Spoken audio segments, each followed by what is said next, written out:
హిందూ ధర్మంలో వారంలోని ప్రతి రోజుకు ఒక ప్రత్యేకత ఉంది. శుక్రవారం దేవతల్లో సంపద, శుభం, సౌభాగ్యం యొక్క దైవం లక్ష్మీదేవికి అంకితం చేయబడిన రోజు. ఈ రోజు చేసిన శుభకార్యాలు, పూజలు, సదాచారాలు మన జీవితంలో ఆర్థిక సౌభాగ్యాన్ని, సంపదను, సుఖ సంతోషాన్ని తీసుకురావడంలో సహాయపడతాయి. శుక్రవారం మహాలక్ష్మి కటాక్షం పొందడానికి చేయాల్సిన ముఖ్యమైన పనులు తెలుసుకుందాం.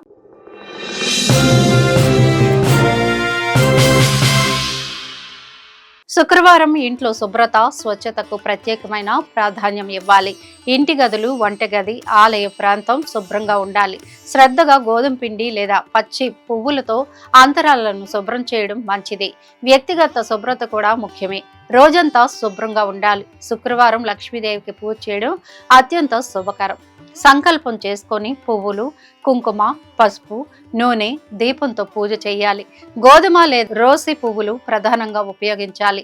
ధనలక్ష్మి కటాక్షం కోసం స్వల్ప ప్రార్థనలు చేయాలి. శుక్రవారం సుగంధ ద్రవ్యాలు, పండ్లు, బెల్లం, పంచదార, పాయసం వంటి స్వీట్లు లక్ష్మీదేవికి సమర్పించాలి.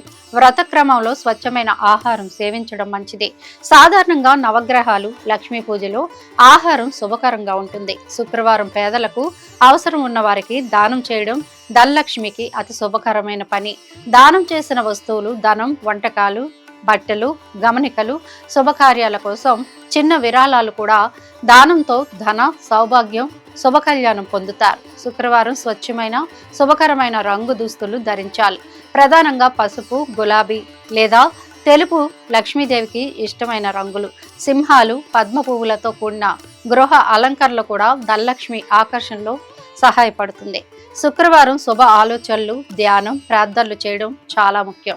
ప్రతి శుభకార్యానికి ముందు సంకల్పం చేసి ధనలక్ష్మి కోసం శుభ ప్రార్థన చేయడం మంచిది.